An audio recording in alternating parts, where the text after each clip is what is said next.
Late in the fall of 1926, when the slopes of Mount Marathon started to pitch, snowflakes by the bushel and sleet by the ton, the city of Seward a white shroud did become. With all the folks locked in from September to June, thriving on moose meat and dance fiddle tunes.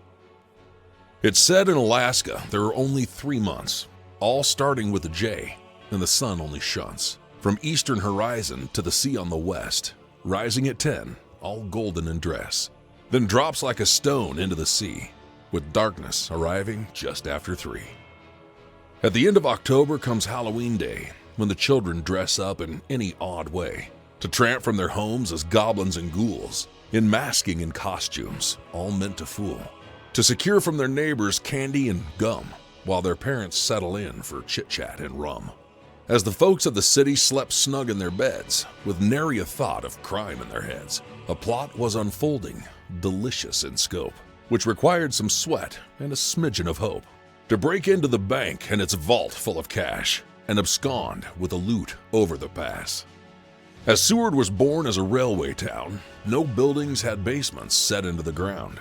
There were modules on flat cars and the webbing of tracks, which had shuttled the structures forward and back, till the Railroad Commission established the town and anchored all buildings firm to the ground.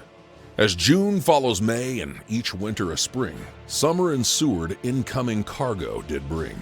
Cargo by barge load as incoming freight, with cross ties by the ton and whiskeys in crates.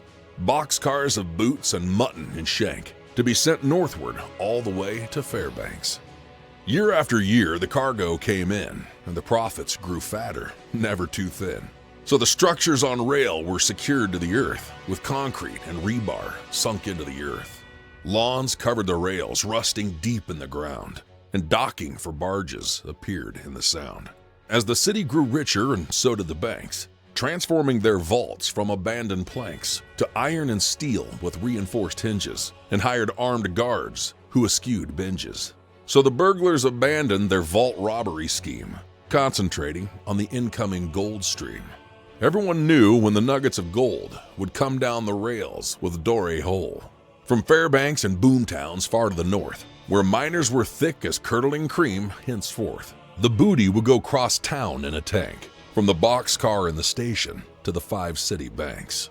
There was only place gold was left on its own, when no one was watching the gift from the loam. Between Fairbanks and Seward in a boxcar, the security guards were all kept afar, for one could not steal from a moving freight train, so the thieves began a storming their brains. The scheme that was hatched was both clever and bold, as such was needed to steal a boxcar of gold. When the freight train came south from northern depots, it was often stalled by the mountain of snow, which covered the tracks coming over the pass, stalling the train until the storm passed.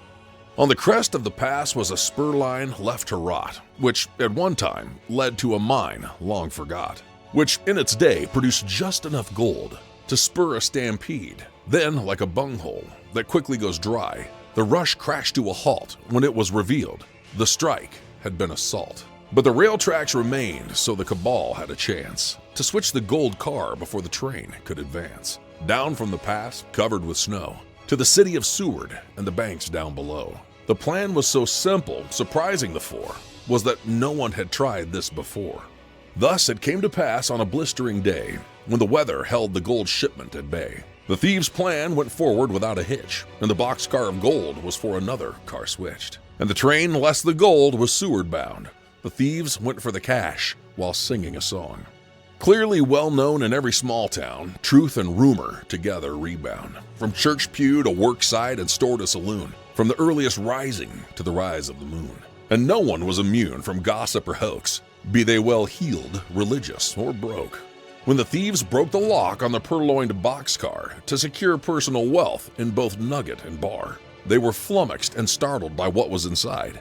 From one wall to the other, and well up all sides, was a mountain of black rock stacked tall like a shoal, and was immediately identified as a shipment of coal. It was never revealed how the bankers did know the boxcar of gold would be stopped by the snow on the lip of the pass where bandits would snitch coal instead of gold, so the train pulled a switch, thus leaving the theft as the working of clowns and the butt of all jokes in Old Seward Town. Washington.